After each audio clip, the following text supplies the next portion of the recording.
Olá! E aí, vamos para mais uma correção? Livro de Ciências, página 136 a 141. Página 136, questão 9. De onde essa folha foi retirada? O que ela representa? Questão 10. Que período de tempo está marcado na folha representada na imagem? Questão 11. O que significa os símbolos que estão acima de alguns números?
Questão 12. Para que utilizamos os calendários?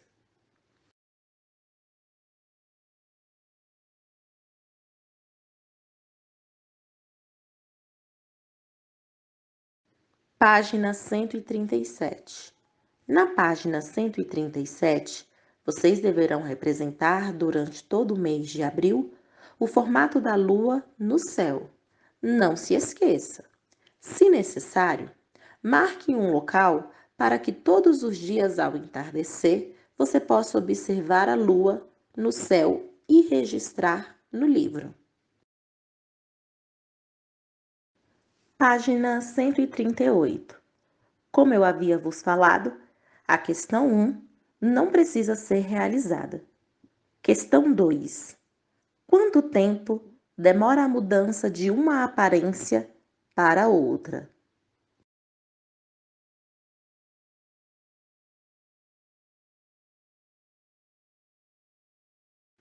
Questão 3. Existe uma ordem de ocorrência dos diferentes formatos aparentes da Lua. Desenhe a sequência, iniciando pela etapa na qual a Lua não está visível. Vocês deveriam iniciar o desenho pela Lua nova, depois quarto crescente, Lua cheia e, por último, quarto minguante. Questão 4. Qual é a relação entre o calendário mensal, ou seja, o mês, e as mudanças na aparência da Lua? Galera, existem dois motivos que fizeram os antigos agrupar 7 dias para formar uma semana. Um deles é baseado nas fases da Lua. Se você observou as fases da Lua, irá perceber que entre o quarto crescente e a Lua cheia passam-se 7 dias. O segundo motivo que deu origem a esse agrupamento de 7 dias para formar a semana eram os astros visíveis no céu a olho nu, ou seja, que não precisam de nenhum aparelho ou equipamento para ser observado. Na antiguidade, podiam ser vistos 7 astros no céu que não eram estrelas. Estes astros eram o Sol, a Lua e 5 planetas: Mercúrio, Vênus, Marte, Júpiter e Saturno. Questão 5. Quantos meses tem um ano? E como são chamados esses meses? Galerinha, olha que coisa interessante. Antes de Roma ser fundada, as colinas de Alba eram ocupadas por tribos latinas, que dividiam o ano em períodos nomeados de acordo com seus deuses. Mas os romanos adaptaram essa estrutura, ou seja, eles fizeram algumas mudanças nos nomes dos meses. Bom, no princípio da civilização romana, o ano tinha apenas 10 meses e não 12. E o ano começava em março, só que eles não chamavam de março, chamavam de Martius. Os romanos não davam nome apenas para os meses, eles também nomeavam alguns dias. Foi quando o imperador Júlio César entrou em ação no ano 100 antes de Cristo e fez uma reforma no calendário.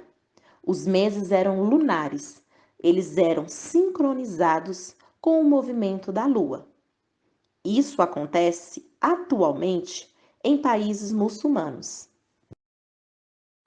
Júlio César contou com a ajuda de matemáticos do Egito. Bom, e aí foi quando começou toda a reforma. Olha que interessante. O nome que Júlio César deu para os meses é bem parecido com os nomes de hoje. Janeiro era chamado de Januários, fevereiro, Februários, março, Mártios, abril, Aprilis, maio, Maios. Não é parecido?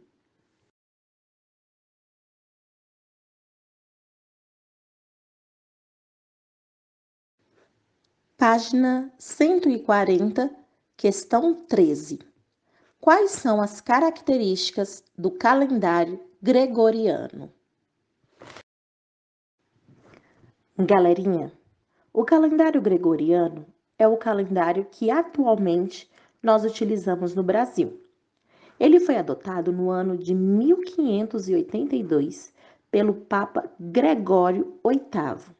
O objetivo era determinar corretamente a data da Páscoa. Ele se baseia no movimento da Terra ao redor do Sol. Essa é a origem do calendário que usamos até hoje. A cada 4 anos, há um ano de 366 dias, como o ano em que nós estamos vivendo. Porque o movimento de uma volta completa da Terra ao redor do Sol dura 365 dias e 6 horas. Essas 6 horas fazem com que a cada 4 anos o mês de fevereiro tenha 29 dias e o ano seja chamado de bissexto.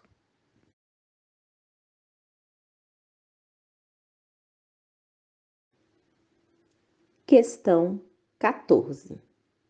Sabendo que o ano de 2008 foi bissexto, descubra se o ano em que você nasceu foi bissexto ou não. Resposta pessoal. Página 141. Questão 15. Observe o calendário indígena e, segundo ele, responda. Letra A. Qual é o melhor mês do ano para o plantio de milho? Segundo o calendário indígena, o melhor mês é o mês de janeiro. Letra B. Qual é o melhor mês do ano para o plantio de mandioca? O mês de setembro.